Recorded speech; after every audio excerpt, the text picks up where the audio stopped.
nin ka yimid jigjiga iyo hargeysa wala soo kiraysto lacag la siiyay sidii rooba qadiyad buu dheeli maayaba ma fahamtay macnaha kuleel qowmiyada kuma hayso marka waxaan dhihaynaa walaalayaal naga daay wax kale waana soo kareen nin la soo gatay kuwa iyaga anaga noo jooga fursadana loo sii hal laga bedelo gobolka sida tan sax maaha waxa waaye sanadkan haday soo noqdaan maamulkiisu nagu soo noqon meeshiisa anaga joogo warqadiisa bedelka soo wata yimaado wallahi alxamdu sanadka xidiga badan baa oo aweeyaba wax laga keenay Kismaayo joojiga iyo meelo kale badan sanadka maxaa is leedahay waa keen karaan ma qabo fahamtay marka waxaan dhigaa dhalinyarada fursad la siiyo hadda waxa la sheegay igu maqaala dadka dhalinyarada loo gobolka garan maayo laakiin waxa igu maqaala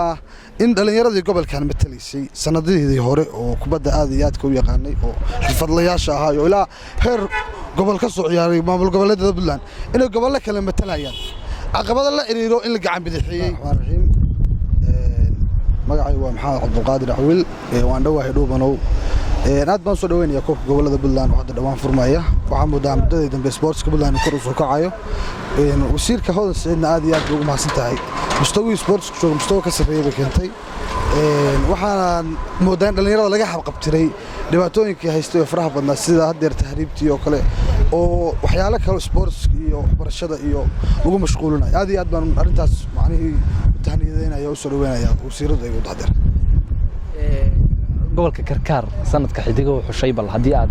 ka waranto iyo sanadka diyaarintiisiiba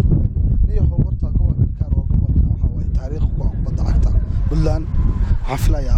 laba system laba jeer no finalka koobka gobolada Puntland u yimid walow muddooyinka ugu dambeeyay hadeer labadii koob u dambeeyay group stage ku harayay waliba natiijooyin fool oo aan la aqbali karin ku harayay taa waxaan u cududaarayaa inaysan ahayn dhalinyarada dheelayso kubadda cagta gobolka Karkaar ama matalaysa ay tahay caqabad ka timid dadka wax maamulaya ama sport soo xulaya oo amoodid inay dhalinyarta fursad ay siin laayeen gobolka matalayso kubadda tayada loo aqoonta leh oo amoodid in la gacan bidixaynayo marka waxaan oran lahaa laga daayo gobolkan sumcadiisii hadeer waa dhimatay oo waxaan waa buujeedaa adigu kharaatiba ka tahay dhumano wariya tahay waan filayaa gobolkan waxa ka socda marka hadii aad markasta soo noqnoqotid natiijo fool xun soo noqotid walba inta aadid gobolada Puntland mar walba laga soo badiyo waxa fiican in ummadda ka hor leexatid inaad ka soo taagnaatid ma qofka bilaadanka inuu xishoodo marka qaad ma fahamtay marka waxaan dhigaa dhalinyarada fursad la siiyo hadda waxa la sheegay igu maqaala dadka dhalinyarada loo gobolka garan maayo laakiin waxa igu maqaala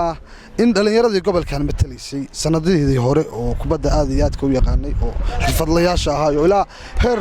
gobolka soo ciyaaray maamul goboleedyada Puntland inay gobolka kale matalayaan caqabada la xiriiro in la gacan bidixiyay ma fahamtay marka waxaan dhigaa hal laga bedelo gobolka sida tan sax maaha waxa waaye sanadkan haday soo noqdaan maamulkiisu nagu soo noqon meeshiisa anaga joogo warqadiisa bedelka soo wata yimaado wallahi alxamdu sanadka xidiga badan baa oo aweeyaba wax laga keenay Kismaayo joojiga iyo meelo kale badan sanadka maxaa is leedahay waa keen karaan ma qabo aniga in player away gobolka u dhal inta la keeno kii gobolka joogay fursad la siin waayo waxyaalaha hadda aan ka hadlayay aniga waan ku sheegayo weeye sax maaha waxa jooga xirfadlayaal kubadda yaqaana tayo leh moral u haya wax qaban kara nin ka yimid jigjiga iyo hargeysa wala soo kiraysto lacag la siiyay sidii rooba qadiyad buu dheeli maayaba ma fahamtay macnaha kuleel qowmiyada kuma hayso marka waxaan dhihaynaa walaalayaal naga daay wax kale waana soo kareen nin la soo gatay kuwa iyaga anaga noo jooga fursadana loo sii